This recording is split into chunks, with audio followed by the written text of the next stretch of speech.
And you know, it's funny, people tell me all the time that they watch this show and then they start craving whatever kind of food we're featuring, burgers, fried clams, pizza. So what kind of craving does our very own Dave Andelman get when he goes out, and where do you go to get them? That's the question. We're going to start with one of your all-time biggest cravings. Very specific dish here. It's a Korean dish that's known as Bon Chon Chicken. Explain this thing. I kind of wish this place would close to save me from myself because I can't control myself in regard to this chicken.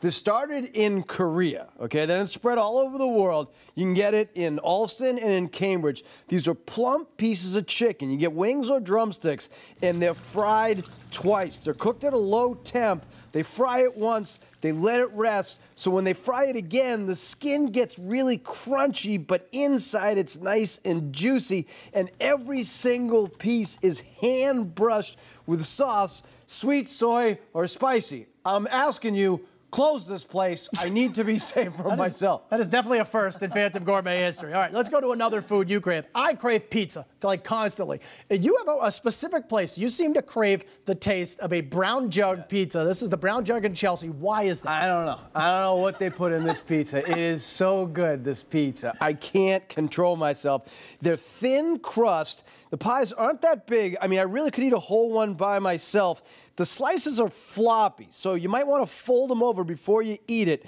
And they also do pitchers of beer. Nice. That is my beverage of choice when I'm eating pizza. They have daily specials, including right now, I think it's a large cheese and a cold pitcher of beer for about $15. Yeah. Oh, what a meal deal. No wonder you crave it. It's $15 for a whole thing. All right, now let's move to Mexican food. You might get that craving, you know, nachos, some tacos, all that kind of stuff. You like a place that does a kind of a specific type of Mexican food. It's called the Howling. It's in Salem, Mass. Why? Yeah, a very cool spot, and they have sort of an interesting specialty here. They're doing a cuisine that's influenced by the styles of California and New Mexico. Lots of delicious chilies, southwestern spices. They have great tacos. They make their own tortilla chips.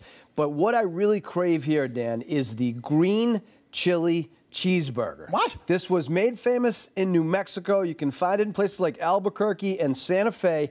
It is a ½ pound of ground beef topped with pepper jack cheese. They take jalapeno peppers, saute them with a little bit of honey, so it's hot, sweet, and juicy all at the same time. I can understand that kind of craving. Ice cream, big food that a lot of people crave, especially at night. But when you go out, there aren't a lot of restaurants that have both good food and good ice cream, but you get that craving for a place called Cabot's in Newton. We've had that for a long time in our family. That's right, Dan. Occasionally, I think we all just have this fear that, like, America's going to hell.